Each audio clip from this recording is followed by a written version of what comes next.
आज का क्वेश्चन है स्मिथ नंबर। क्वेश्चन स्टेटमेंट है given a number n, task is to find out whether this number is a Smith number और not.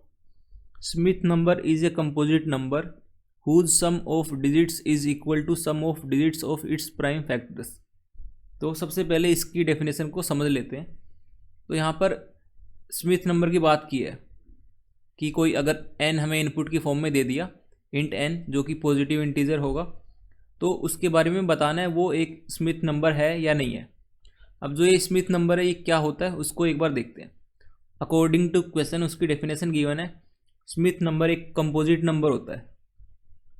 Composite number होता है, उसके आगे भी कंपोजिट नंबर के आगे भी डेफिनेशन गिवन है कि अगर कोई नंबर n गिवन है तो उसके डिजिट्स का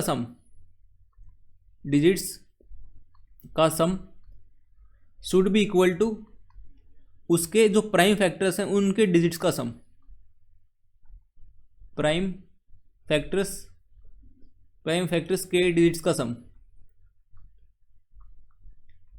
अगर ये कंडीशन वैलिड है साथ में, सबसे पहले तो वो एक कंपोजिट नंबर होना चाहिए। कंपोजिट नंबर क्या होता है हम इसको देखेंगे।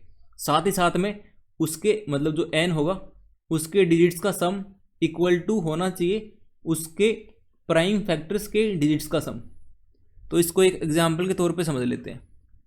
तो जैसे एक नंबर है हमारे पास 27 मान लेते हैं।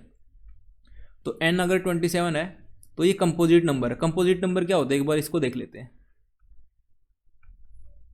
कंपोजिट नंबर वो नंबर होते हैं, एक तो ये नेचुरल नंबर्स जितने भी होते हैं उनमें से अगर हम प्राइम नंबर्स को निकाल दें तो जितने भी बाकी के नंबर बचेंगे वो कंपोजिट नंबर्स होते हैं।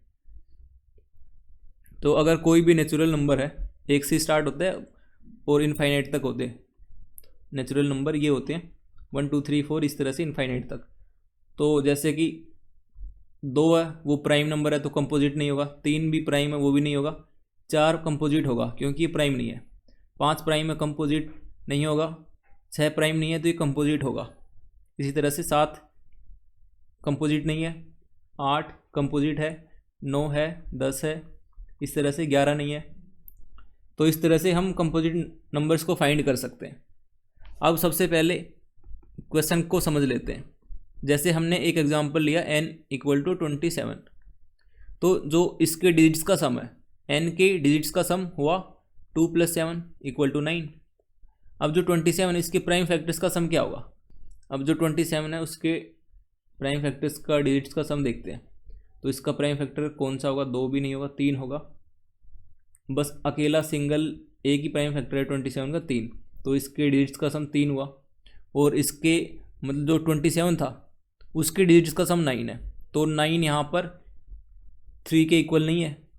उस केस में हम बोल सकते हैं कि जो 9 है मतलब 9 नहीं है, जो 27 है वो एक स्मिथ नंबर नहीं है, नॉट स्मिथ नंबर। और जो 27 है ये कंपोजिट नंबर है क्योंकि ये नेचुरल नंबर है और साथ ही साथ में ये एक प्राइम नंबर नहीं है। तो वो सारे नेचुरल नंबर्स जो प्राइम नहीं है वो सारे कंपोजिट होते हैं। पर हमें यहाँ पे एक एक्स्ट्रा कंडीशन और बतानी थी स्मिथ नंबर के बारे में कि जो नंबर है उसके डिजिट्स का सम अगर इक्वल है उसके प्राइम फैक्टर्स के डिजिट्स के सम के, तभी हम उस कंपोजिट नंबर को एक स्मिथ नंबर बोल सकते हैं, एल्स नहीं बोल सकते। तो इस क्वेश्चन में अगर कोई n एक स्मिथ नंबर होता है उस वाले केस में रिटर्न करना होगा 1 को, एल्स रिटर्न करना होगा 0 को। तो ये है आज का क्वेश्चन। आई होप यहाँ तक आपको समझ आ गया होगा। अब इसको अप्रोच कैसे करेंगे वो समझ लेते हैं। इसकी अप्रोच बताने से पहले किसी क्वेश्चन को अप्रोच कैसे करते हैं वो समझ लेते हैं, क्योंकि वो एक मेन फैक्टर होता है। अगर वो समझ आ जाए तो फिर क्वेश्चन को करना थोड़ा ईजी हो जाता है। तो जो क्वेश्चन है उसको ब्रेक कर लेते हैं। क्वेश्चन में क्या क्या चीज़ें पूछी हुई है, अगर मोटी मोटी टर्म्स को अगर उठाते हैं तो उनमें एक तो कंपोजिट नंबर आती है कि कंपोजिट नंबर हमें फाइंड करनी है। सबसे पहले तो एक n है, तो अगर वो कंपोजिट नंबर है कि नहीं है, एक तो ये चीज़ फाइंड करनी है। पहले कौन सी करनी है बाद में कौन सी करनी है उनको बाद में डिस्कस करेंगे, पर पहले ये तो पता हो कि हमें क्या क्या फाइंड करना है। दूसरी चीज़ फाइंड करनी है जो n है उसकी डिजिट्स का सम, तो n की सम ऑफ इट्स डिजिट्स, एक तो ये चीज़ फाइंड करनी है। एक ऊपर हमने ये देख ली तीसरी हमें फाइंड करनी है जो n है उसके जो प्राइम फैक्टर्स हैं, n के कुछ प्राइम फैक्टर्स होंगे, उनके डिजिट्स का सम, उनके डिजिट्स का सम। इसको ऐसे लिख देते हैं समझने के लिए। अब नेक्स्ट क्या करना है, जो ये चीज़ फाइंड करी है और जो ये चीज़ फाइंड करनी है, इनको आपस में कंपेयर करवाना है। इसको 1 मान लेते हैं, इसको 2 मान लेते हैं। तो अगर 1 इक्वल है 2 के, तो हम बोल नहीं सकते कि वो नंबर स्मिथ नंबर है कि नहीं है। साथ ही साथ में एक चीज़ और चेक करनी है, साथ ही साथ में वो जो नंबर वो कंपोजिट नंबर भी होनी चाहिए।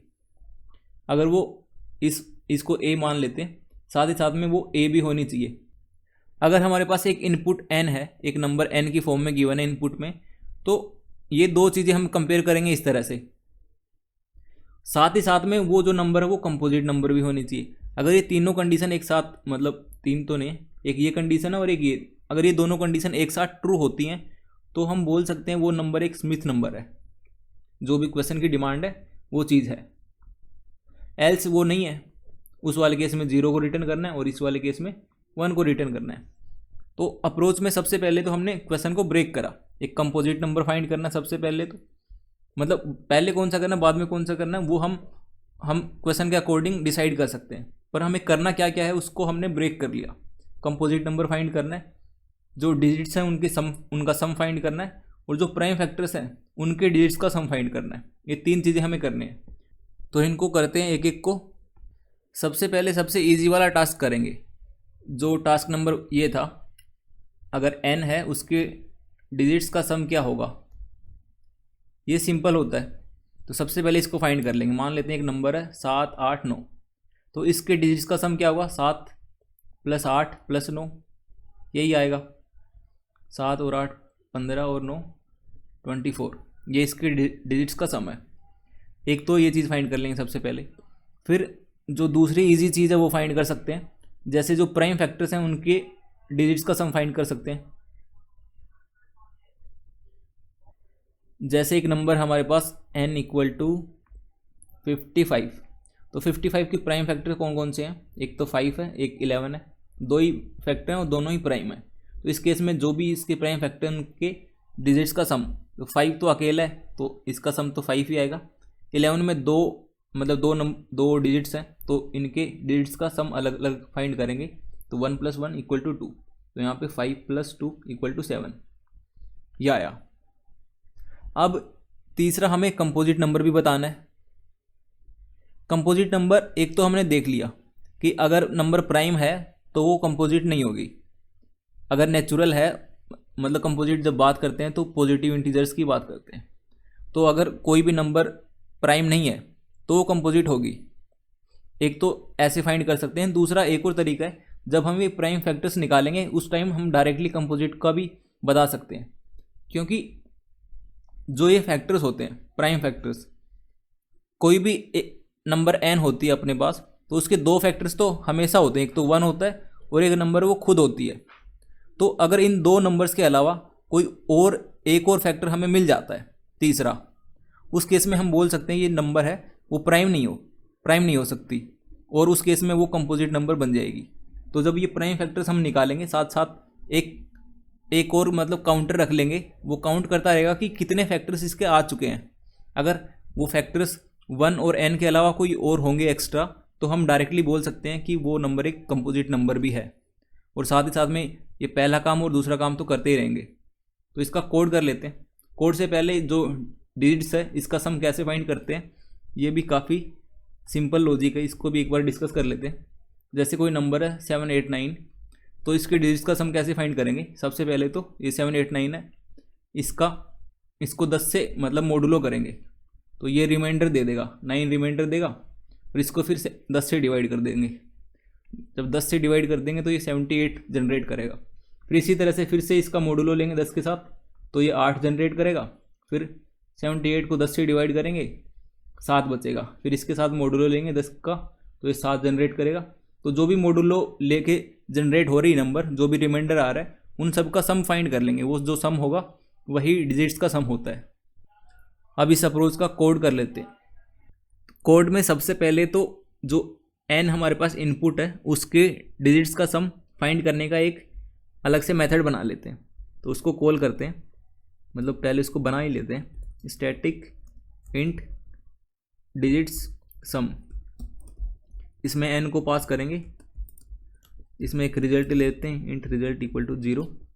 अब एक लूप लगाना वाइल, जो n है जब तक वो 1 से बड़ा है तब तक क्या करेंगे, n equal to result equal to result plus n modulo 10।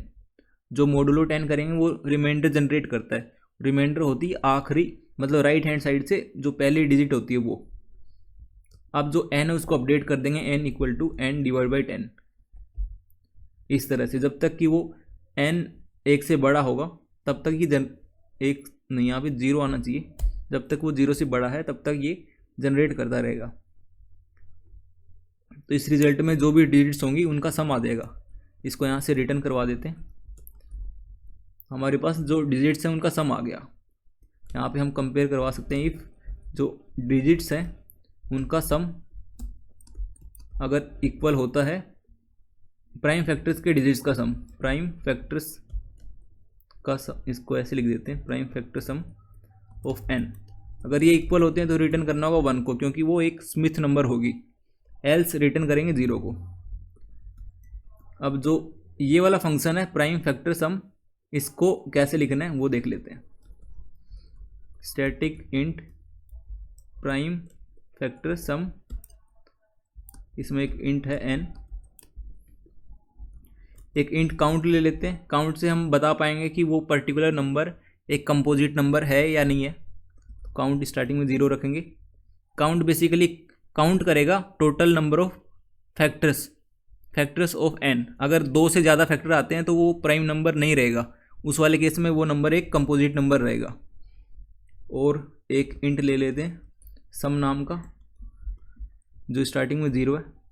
अब फिर से इसमें भी लूप लगाएंगे वाइल, एक इंट i भी ले लेते हैं जिसको 2 से स्टार्ट करेंगे, क्योंकि जो पहला सबसे छोटा प्राइम नंबर होता है वो 2 होता है, तो इसको 2 से स्टार्ट करेंगे।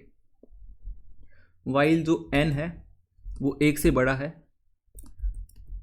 अब सबसे पहले अगर n मोडुलो i अगर 0 है, n में i मतलब i n को कंप्लीटली डिवाइड कर रहा है, उस वाले केस में काउंट को बढ़ा देंगे क्योंकि हमारे पास एक फैक्टर आ गया।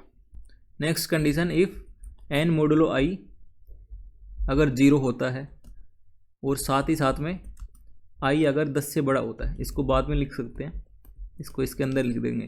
तो इफ़ i है अगर वो 10 से बड़ा है तो sum equal to sum plus जो डिजिट्स का सम हम कैलकुलेट कर रहे थे उसको कॉल करेंगे i के लिए। और इफ़ एल्स वाली कंडीशन में जो सम है equal to sum plus i कर देंगे और n को अपडेट करेंगे, n equal to n divide by i। Else i को प्लस प्लस कर देंगे, नेक्स्ट i के लिए चेक करेगा और एंड में रिटर्न करना होगा सम को। ये जो सम है ये बेसिकली प्राइम फैक्टर्स का सम है, प्राइम फैक्टर्स ऑफ n उनके सम है। तो हमें यहाँ पर बताना है कि अगर वो नंबर कंपोजिट है तभी यहाँ से हम रिटर्न करेंगे सम को, क्योंकि इसके बाहर हम बेसिकली चेक करवा रहे जो डिजिट्स का सम है प्लस में जो प्राइम फैक्टर्स ऑफ n है उनका सम को आपस में कंपेयर करवा रहे हैं। ये कंपेरिजन हमें तभी करना है जब वो जो नंबर है वो कंपोजिट है, और कंपोजिट का यहाँ पर पता चलेगा हमें इस काउंट से। काउंट अगर 1 से बड़ा है, काउंट अगर 1 से बड़ा है इसका मतलब वो नंबर एक प्राइम नंबर नहीं है। अगर प्राइम नंबर नहीं है तो कंपोजिट नंबर होगा। तो यहाँ पर कंडीशन लिखेंगे साथ में, रिटर्न अगर 1 से बड़ा है, उसी केस में रिटर्न करना होगा रिजल्ट को। यहाँ पर रिजल्ट की जगह सम लिखा है, एल्स रिटर्न करना होगा 0 को। इसको रन करके देखते हैं।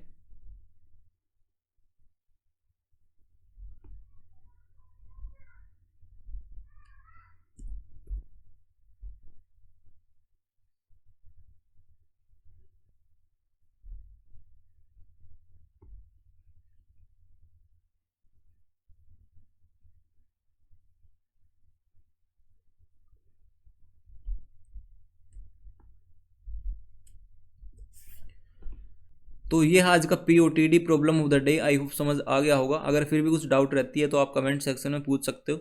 इसकी जो टाइम कॉम्प्लेक्सिटी और स्पेस कॉम्प्लेक्सिटी है उसकी बात कर लेते हैं। स्पेस के लिए तो हम यहाँ पर एक्स्ट्रा कोई एरे लिस्ट ये सब यूज़ कर नहीं रहे तो कांस्टेंट स्पेस है। जो भी कुछ वेरिएबल्स लिए हैं जैसे कि इंट काउंट है, इंट सम है, इंट आई है, ये सब इनमें कांस्टेंट स्पेस कंज्यूम होता है, तो इसको हम कंसिडर करते हैं कांस्टेंट, मतलब कांस्टेंट फैक्टर, तो बिग ऑफ 1 की तरह इसको कंसिडर करते हैं। और यहाँ पर जो इस पे मतलब टाइम कॉम्प्लेक्सिटी है इस क्वेश्चन में, वो इन दो मेथड से हम कैलकुलेट कर सकते हैं। इस मेथड में बेसिकली हम जो भी डिजिट्स हैं उतने नंबर ऑफ आइट्रेशंस कर रहे हैं। तो अगर एक नंबर है 10 की पावर 5, मैक्सिमम नंबर यही हो सकती है 10 की पावर 5, तो 10 की पावर 5 में टोटल कितने डिजिट होते हैं? 6 होंगे, 1 2 3 4 5 6। तो मैक्सिमम हम 6 बार आइट्रेट कर रहे हैं, तो इसमें तो हम लॉग में आइट्रेट कर रहे हैं, लॉग ऑफ n। और एक और लूप हमने लिया है जिसमें बेसिकली क्या कर रहे हैं, जो प्राइम फैक्टर्स हैं किसी भी नंबर के उनको फाइंड कर रहे हैं और साथ साथ में उनके जो डिजिट्स हैं उनका भी सम फाइंड कर रहे हैं। तो अगर कोई नंबर आती है हमारे पास n, तो उसके प्राइम फैक्टर्स फाइंड करने के लिए हमें 2 से लेके n-1 तक, मतलब n तक ही आइट्रेट करना पड़ेगा। 2 से लेके n तक मतलब मोटा मोटा ये n आइट्रेशंस हो गए, ऑलमोस्ट n ही हो गई। तो n आइट्रेशंस हमें करने पड़ रहे हैं इस वाले मेथड में। इस वाले मेथड में n आइट्रेशंस करने पड़ रहे हैं, प्लस में यहाँ पर log ऑफ n आइट्रेशंस करने पड़ रहे हैं। साथ ही साथ में जो ये n आइट्रेशंस कर रहे हैं इसके अंदर हम फिर से जो डिजिट सम है उसको कॉल कर रहे हैं। तो हो क्या रहा है इसमें, एक तो log ऑफ n टाइम ले रहे हैं, कंज्यूम कर रहे हैं, plus n times log of n कर रहे हैं। तो ये टोटल टाइम कॉम्प्लेक्सिटी होगी इस क्वेश्चन की। तो इस क्वेश्चन की जो टाइम कॉम्प्लेक्सिटी है वो होगी log of n plus n times log of n। ये इसकी वर्स्ट टाइम कॉम्प्लेक्सिटी होगी। तो इसको ऐसे लिखते हैं, big of log n plus n log n। तो इसमें जो बड़ा वाला फैक्टर है उसको कंसिडर करते हैं, तो इसको हटा देते हैं, ये n log n आ जाएगा। और जो इसकी स्पेस कॉम्प्लेक्सिटी है वो होगी बिग ऑफ 1, कांस्टेंट स्पेस हम यूज़ कर रहे हैं। आई होप यहाँ तक समझ आ गया होगा। अगर फिर भी कुछ डाउट रहती है तो आप कमेंट सेक्शन में पूछ सकते हो।